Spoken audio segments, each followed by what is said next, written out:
High-profile Ukraine peace talks collapse after Marco Rubio and Steve Witkoff pull out. The setback comes during a week in which the Trump administration has doubled down its efforts to push Kyiv and Moscow towards a truce. High-level talks aim at bringing a peace or a pause to fighting in Ukraine disintegrated Wednesday after Secretary of State Marco Rubio and Special Envoy Steve Witkoff pulled out of the meeting, dealing a blow to Kyiv's hopes for a short-term peace agreement. While ministerial talks that had been planned to take place in London fell apart, President Donald Trump's Special Envoy to Ukraine, Keith Kellogg, still planned to meet with Ukrainian Presidential Chief of Staff Andriy Yermak, who arrived in London early Wednesday along the Ukrainian defense and foreign ministers. Despite everything, we continue working for peace, Yermak said in a post on X.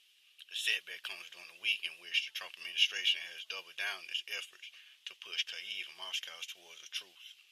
Next week marks 100 days of the second presidential term of Trump, who promised to end the war on his first day back in office. Rubio suggested last week that the United States may walk away from ceasefire efforts failing any further progress. Downgrading in significance, said Oryzia Luksevskis, deputy director of the Russia and Eurasia program at the London-based think tank Chatham House, citing Ukrainian President Vladimir Zelensky's rejection of the idea that Russia could maintain control of Crimea as part of a deal. Rubio and Witkoff's absence suggests that Washington is increasingly disinterested in drawn-out multilateral negotiation. Lushevskis added, "This is not just about diplomacy fatigue. It also signals a hard pivot. The U.S. is not positioning itself as a neutral meditator." State Department spokesperson Tammy Bruce confirmed Tuesday that Rubio would skip the meeting hours after saying the opposite. That is not a statement regarding the meeting. It's a statement about logistical issues in his schedule, she said. Despite initial plans to attend the slated talks, neither Rubio nor Witkoff were in London on Wednesday, a European diplomat told NBC News. The British Foreign Minister said in a statement that the Ukraine peace talks meeting with the foreign minister today is being postponed, with top officials from France and Germany also confirming their absence, as well as meeting with Kellogg. Ukrainian Foreign Minister Andriy Sybiha said on a post on X that he, Yermak, and Defense Minister Russell Umerov will sit down with the British foreign and defense ministers. Expectations that Kyiv and Moscow will make a deal to end their 3-year-long war this week remain low after the U.S. presented Ukraine and its European allies with peace proposal last week in Paris that both sides saw as unacceptable, according to NBC News international partner Sky News.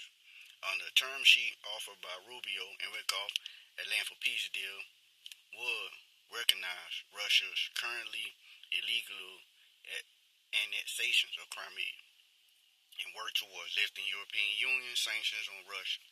Both parties have since rejected the terms. After months of upbeat statements on indirect U.S.-led talks, but limited practical engagement, Russian President Vladimir Putin on Tuesday suggested for the first time that he would be open to bilateral ceasefire talks with Zelensky. The Financial Times reported Tuesday that Putin had also offered to halt fighting along current front lines, leaving around a fifth of Ukrainian territory in Russian hands. Zelensky has not responded to such a suggestion, but he rejected the suggestion Tuesday that his country would give up its claim to Crimea.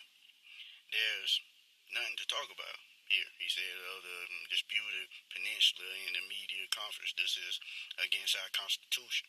The issue of Crimea may well be one of the most difficult points of difference to overcome," said Matthew Seville, Director of Military Science at the London-based think tank, the Royal United Services Institute. I think it will be extraordinarily difficult, bordering on political suicide for Zelensky to commit to paper on things like giving up Crimea. Seville said. That said, Ukraine is not going to recapture Crimea anytime soon. Ukraine is unlikely to be a NATO member anytime soon. There might be some accumulation of a deal that effectively kicks those into the long grass. Seville added, convening that the terms of any deal at the moment are not going to be particularly favorable to Ukraine. Despite the collapse of Wednesday's talk, Putin is still planning on another meeting with Wickoff in Moscow this week, according to the Russian news agency TASS. In a media conference Wednesday, Kremlin spokesperson Dmitry Peskov welcomed the Trump administration's continuing mediation efforts.